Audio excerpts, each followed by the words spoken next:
Here's a question most people won't let themselves answer honestly. Are you actually comfortable paying $2,500 a month in rent, or have you just gotten really good at pretending you are? Because I'm telling you right now, that number sits in the absolute worst spot on the entire rent spectrum. It's not low enough to let you breathe. It's not high enough to scare you into doing something about it. It's the financial equivalent of quicksand disguised as a couch. You know the feeling.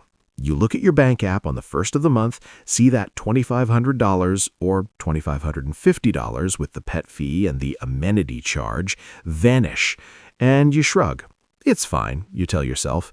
Everyone I know pays this. It's the price of living in a real city. I make good money. And then you go get tacos and forget about it for 30 days. That shrug is the trap. I'm going to walk you through exactly why $2,500 a month is the most dangerous rent bracket in America right now. Not $1,200, not $4,000, $2,500. That weird middle zone where you're too successful to feel broke, but too house-poor to ever get ahead. Let's do the math out loud, the way nobody ever does. $2,500 a month is $30,000 a year before taxes. If you're in the 22% federal bracket plus state tax, let's call it 28% all in. You need to earn roughly $41,666 pre-tax just to cover rent. That's $41,666 that never hits your actual life. Now let's turn that into hours. Average tech, marketing, or mid-level professional salary in a city where $2,500 rent is normal? Let's say you pull $105K total comp. After taxes, 401K, health insurance, you probably take home around $68 to $70K. Round it to 70 for easy math. $30,000 rent divided by $70,000 take-home equals 43% of every dollar you keep goes straight to housing. 43%. That means from January 1st until sometime in the middle of May, every hour you work is literally just paying your landlord. You don't see it because the money never lands in your account long enough to feel real, but that's what's happening. Meet Derek. 34, lives in the Rhino neighborhood in Denver. Senior project manager at a tech-ish company, makes $112K base plus a little bonus. Drives a 2021 Subaru Outback he's still paying off. Has a rescue pit mix named Luna. Goes climbing at the gym 3 nights a week. Meets friends for brewery patios on weekends. From the outside, Derek's life looks good. He's not struggling. He's not flexing either. He's just normal. His rent? $2,480 for a one-bedroom built in 2019 with the quartz counters and the rooftop deck nobody actually uses. Derek tells himself the same story every single one of us in this bracket tells ourselves. Yeah, it's a lot, but I'd rather pay for location and amenities than waste my life commuting or living in some boring suburb. Cool story, Derek. Here's what that story is actually costing him. He works about 2,100 billable hours a year once you add up vacation and holidays. Take home around $74,000 after taxes and maxing his 401k match. That $29,760 in rent means he trades roughly 850 hours a year, 21 full 40-hour weeks, just to sleep in that apartment. 21 weeks. That's 5 straight months of his life gone. He could take the entire summer off, June, July, August, plus a couple weeks, and still have time left over if he didn't have to pay that rent.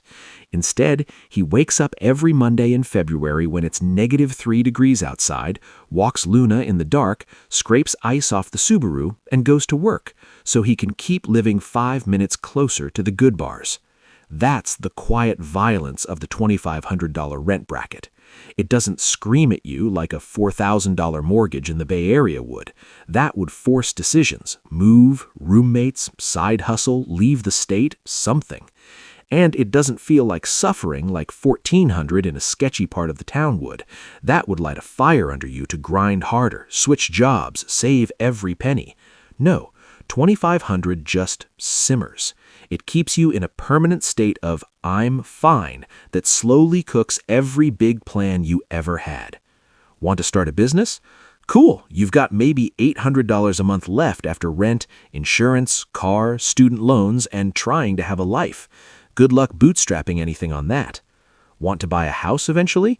Great, your savings rate is dog shit because you're spending half your take-home on rent and the lifestyle that justifies it. You're not building equity, you're building your landlords.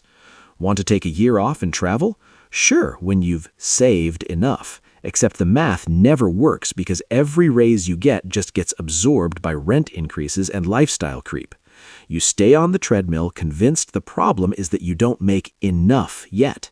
So you chase the next title, the next 15K bump, the next 200K total comp dream. And every time you level up, rent in the cool buildings creeps up to match. I've watched it happen to friends in Seattle, Austin, Denver, Nashville, Charlotte, every city that got hot in the last decade. They go from 1,800 to 2,200 to 2,500 to 2,800, always telling themselves this is the last jump. It never is. Here's the reframing that actually helps. Your income isn't a status symbol. It's leverage. Every dollar you don't spend on rent is a dollar that buys you options later. $1,000 a month in rent difference compounds to insane lifestyle differences over a decade.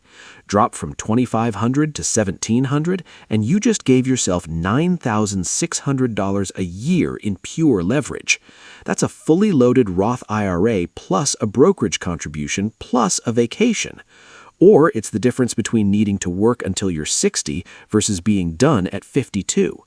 Most people in the $2,500 bracket refuse to make the trade because it feels like going backwards, moving to the suburbs, getting a roommate again at 35, buying a duplex in a cheaper part of town and renting out rooms, driving 25 minutes instead of 12, living in a 1980s building with popcorn ceilings and no in-unit washer.